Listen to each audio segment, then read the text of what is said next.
കഞ്ഞി കുടിച്ചൊരു നാടാണ്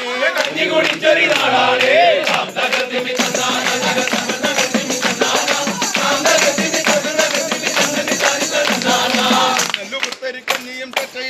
തെറ്റയിൽ പപ്പിടകം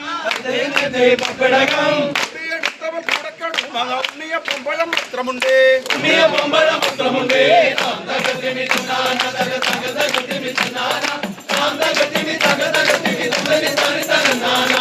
നെല്ലുകുത്തരിക്കഞ്ഞിയും പുത്തൻ മുതിരയും ചർച്ചയിൽ പപ്പിടകം എടുത്തവൻ കൂടക്കടും ഉണ്ണിയ പൊമ്പഴം പത്രമുണ്ട്